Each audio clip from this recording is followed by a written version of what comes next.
All right. So first of all, we got a really quick, exciting, nice announcement to make. Our winner of our 4th of July contest was Ken Smith. So Ken, if you're listening, fill out our contact form on Natural Health 365. We'll message you as well, and we will send you out one bottle, no cost to you, of the Love by Nature liposomal vitamin C plus quercetin.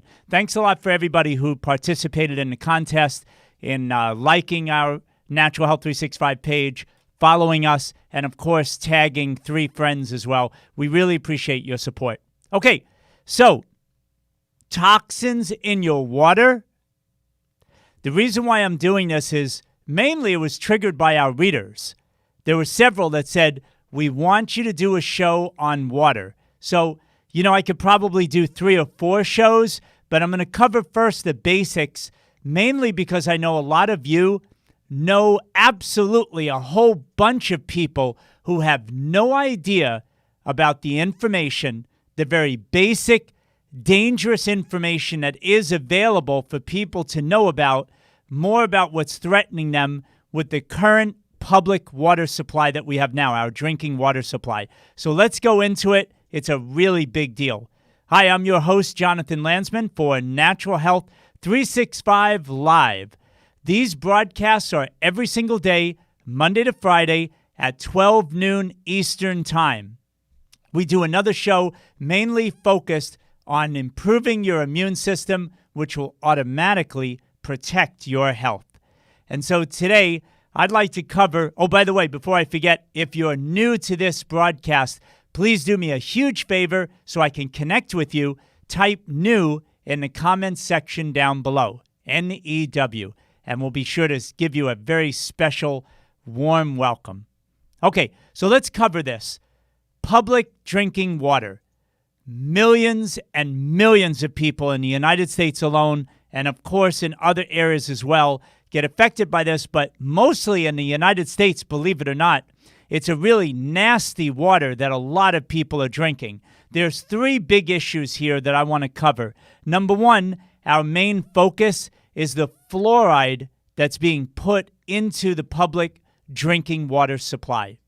Now, right now, as we sit here together, 70% of the United States water supply is fluoridated. And it's been that way for over 30 years in many, many places. Why do they do this? What's the main reason why they put fluoride in the water? You may or may not know that the big reason they say publicly is because they want to help people to prevent tooth decay. Isn't that nice, right? You're going to see the reason why I say it that way is because the good science is absolutely saying something completely different. And the bad science, unfortunately, is what millions of people are influenced with every single day, falling into this false sense of belief that somehow drinking fluoridated water is going to stop their teeth from decaying. It's crazy.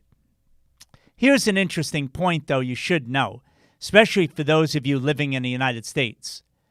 Most other countries, especially Western Europe, throughout all the advanced countries in the world, do not, I repeat, they do not fluoridate their water. They refuse to do it. Gee, I wonder why. When you look at studies, too, by the way, there is no statistical difference at all between those that drink fluoridated water, those people living in those cities, versus the cities where there's no fluoride in the water at all.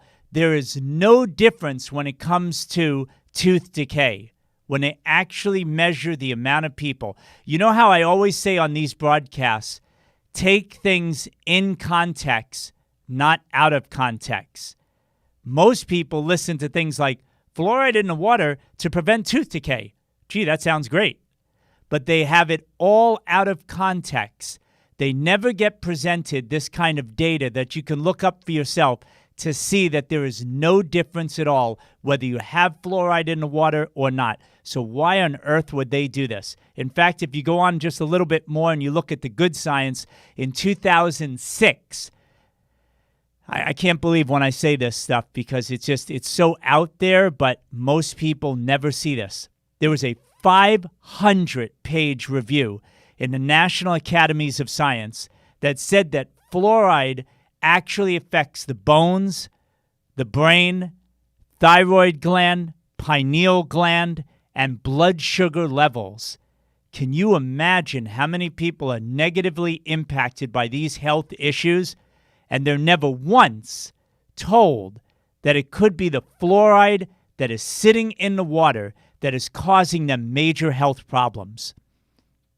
The bad science on all of this, which of course, you know what I'm about to say, coming out of the CDC, the United States Centers for Disease Control and Prevention, they're saying fluoride in the water supply is one of the top 10 public health achievements of the 20th century. Do you see a common theme here? Always they say things completely out of context. Sounds like a PR slogan. How could anyone think that fluoride in the water is a bad thing after the CDC says it's one of the top 10 public health achievements of the 20th century? That's great. But then the same organization, the CDC, this is how crazy it gets when you put things in context. 40% of teenagers, and specifically when you look at the research that they've put out that's buried in their website, 12 to 15-year-olds suffer from dental fluorosis. What do you think? That's something wonderful? It's a discoloring and a decay of the teeth, which is a negative effect of fluoride in the body. It's insane. It doesn't get more opposite than that. This is a great public achievement to give 40% of teenagers dental fluorosis. It's crazy. We get high exposure of fluoride from basically the drinking water, which is what we're focusing on today. But you also have fluoride these days in so many other products: toothpaste, mouthwash, teas, Teflon pans, pots and pans that have Teflon coating on them. Pharmaceuticals, drugs have fluoride in it, and processed foods. And you're like, what are you talking about? How could processed food have fluoride? When you see next time, you're going to be thinking very differently about the food labels. When you see water as part of processed foods, what do you think that water is treated with? 3/4 of the time, the chances are there's fluoride in that water that makes up all of these processed foods. So people are ingesting fluoride way more than just sort of sticking a glass underneath a spigot, a faucet in the kitchen. Now, for some more good science, in July of 2012, Harvard School of Public Health looked at 27 studies. They didn't just sort of say this out of nowhere, that fluoride does actually lower the IQ score in children. You imagine how this stuff is actually affecting how intelligent, the potential intelligence of our children and their futures, all by ingesting this crap. The FDA, the United States Food and Drug Administration, actually classifies fluoride as a drug. Did you know that? Make your comments down below and what you think about some of the stuff that I'm saying here. And yet, this medicine, and here's the point that is really important to understand. This medicine, this drug, is added to the public drinking water supply. In my opinion, this is absolutely criminal. And you're going to see, we're going to probably be reporting on Natural Health 365 very soon. There's some lawsuits that are in the pipeline right now that are suing the EPA for this. I think you're going to see some big changes when it comes to fluoride being allowed in the water very soon, God willing, if these court cases go the way I think they will. But back to this mass medication, the problem is, since it is a drug, according to the FDA, a mass medication of the population without their consent. The last time I checked, folks, when you go to a doctor, the doctor has to diagnose you with a medical problem. Doesn't that make simple, logical sense? You now have an issue. and then the doctor prescribes a certain medication for you. But this drug, according to the FDA, is pumped into the water supply, and children and everybody is being affected by this without any kind of diagnosis at all. What other drug do you know of is given out to people without them even knowing about it? If you ask most people what fluoride is, they wouldn't even be able to answer you. It's a drug. It should not be in our water supply. Here's the key point, too. Swallowing fluoride, when you look up the research, has no benefit when it comes to preventing tooth decay. When they've looked into fluoride a little bit deeper, it's the topical application that may have just a small bit of a difference. Not to mention, though, there are so many other ways that you can keep yourself very healthy in your mouth and prevent tooth decay without having to swallow a toxic substance. So the key point here, and I know you understand this most likely if you're watching this broadcast this far already, the key point I want to focus in on is the millions of people in low and middle income areas, these poor areas of the United States where none of this information gets out. I mean, they're focused on rap music and all of these things, and that's fine and all. I'm not judging any of that. But my point is, they're clueless when it comes to what's happening to their own health. And that's just wrong. The most vulnerable people in this country with nutrient deficiencies, and this is actually admitted when you look up this research, the people who are nutrient deprived, the people who have kidney troubles, liver problems, that are immune compromised, those people get affected even more by swallowing fluoride every single day. And where's the news about this? Why isn't there one government health agency yelling at the top of their lungs, we have to stop this? Why aren't community leaders who care about people in their community, why aren't they saying anything? The short answer, and maybe some of you think I'm being too kind, is that most of them are clueless. That's why I tell you over and over again to please share this information, because most people don't think about this stuff every single day. They're busy doing other things with their life. And meanwhile, this is affecting them every single day, hurting their health. The best solutions are very simple. And this is where we should be getting more effort from our government, programs that help people so that they can purify their drinking water. It should be a standard. Think about that. What a radical concept. Every single home that's built from now on has a great water purification system.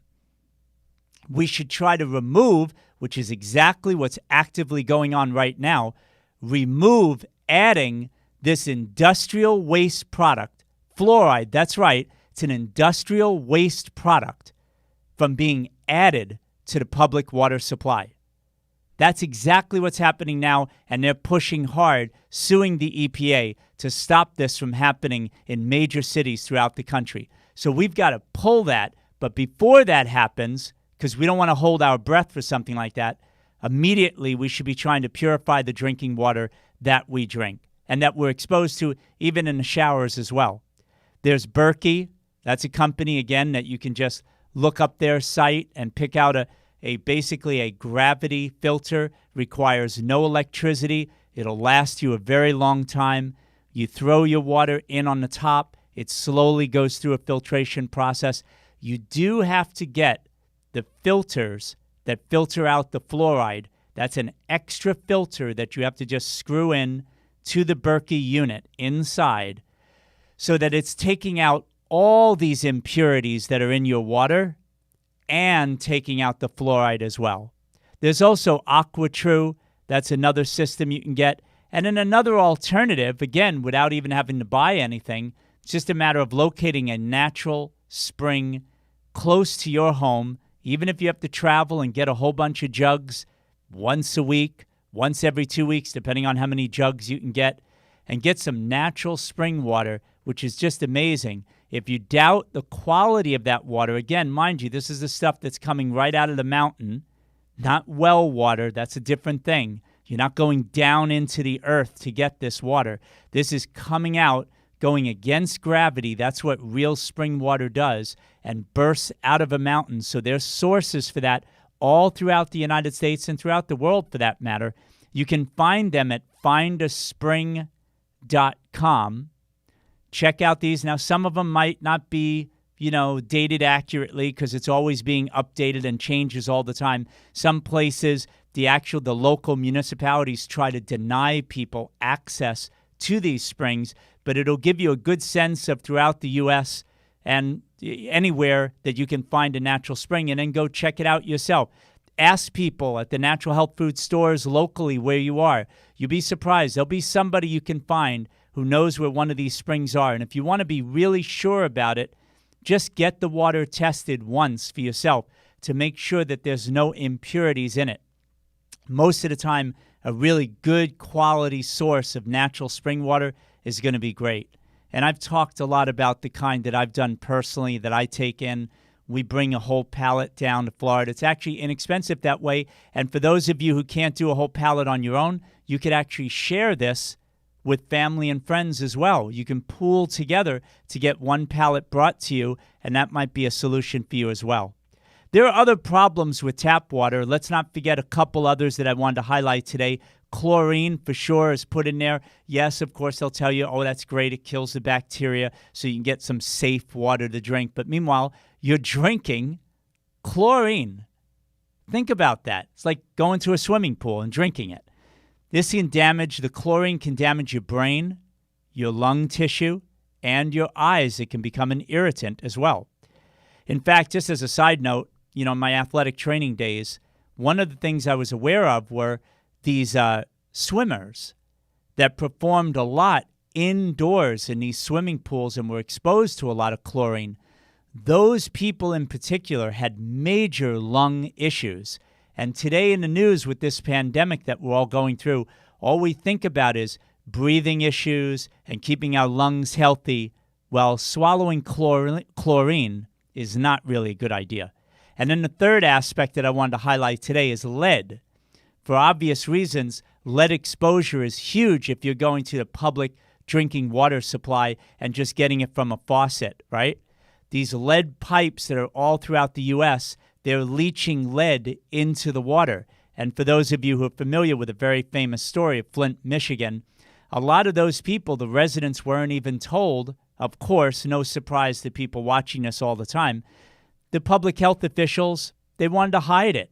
They didn't want to let people know. So we can't rely on these officials and for government to really tell us what really is needed to stay healthy. I think all of us can appreciate what I'm saying. Lead is absolutely a dangerous neurotoxin. And in March 2018, a Lancet study said very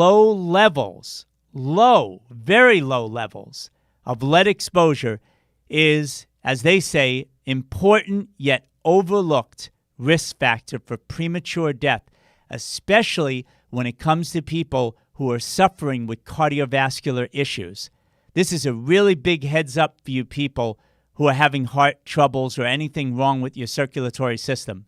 Lead poisoning is a really big deal, and it's small amounts exposed for a long period of time that bioaccumulate into your body. This is what's breaking down tissues in your body. It also increases the risk of blood clots, and it can actually increase your blood pressure as well. The solution is very simple. It's something that's been known for a long time, quite effective. It's EDTA, chelation therapy, and, believe it or not, vitamin C as well. And they work actually really well together when you have both of those therapies working. Obviously, if you have cardiovascular concerns, it's extremely important that you work with a qualified integrative healthcare provider. I say this all the time. Our writers mention it on Natural Health 365. Whenever you're seeing all of these things, if you're dealing with a serious health problem, you really need to partner up with a great integrative healthcare provider who appreciates all of this information. The key point here is the higher your levels of vitamin C, the lower your levels of lead. Unfortunately, as I've said before, millions of people are extremely toxic with lead exposure bioaccumulating in their body, and most people walk around with very, very low levels of vitamin C. And those people who are chronically sick, every one of them across the board are really low in C and could use a whole lot more. Don't hold your breath, folks. Western medicine is a long ways from accepting this. Even though, as I've mentioned before, Western medicine knows when it comes to blood infections, like sepsis, vitamin C is so helpful. Yet across the board, you don't see this as a standard protocol in hospitals. So that's why I say it's really incumbent on us to learn about this information, to take action, and to share this with other people as well. Please, if you get a chance, I want you to share this show with someone you feel needs to hear this message, a family member, a friend. It really could literally turn their health around and save lives for sure. So my question to you, of course, I didn't mention, I know many of you are going to say, what about, mercury, PCBs, arsenic, and even pharmaceutical drugs, right? The people who are taking these drugs, urination, their elimination, they're going to the bathroom. This is going back in, filtering into our public water supply. I know it sounds gross, but that's the truth. They are not testing the water for pharmaceutical drug residue, and it absolutely is showing up. But the cities, the municipalities, they don't require it. So, of course, they can say, well, I don't know, we don't see it. They don't see it because they're not looking for it. So, yes, there are a lot of contaminants in the public drinking water supply. We have to stay away from these toxins because, as I've often said, the major source of problems that people have, these health issues that people struggle with, are really just a two-pronged way of looking at things. Too many toxins in the body and not enough nutrition. And usually they work hand in hand. The more toxic you are, the harder it is to get nutrition in.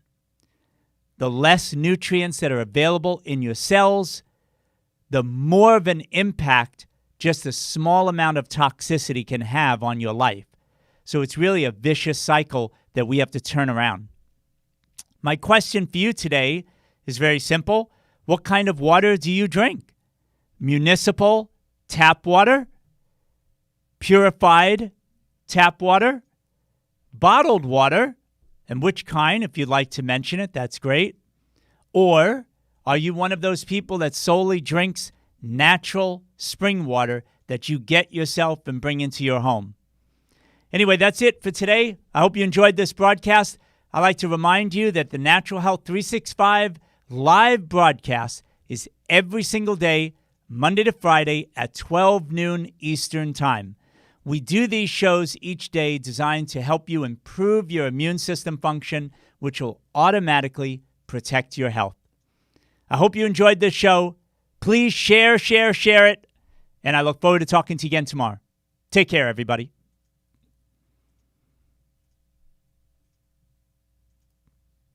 All right, Instagram.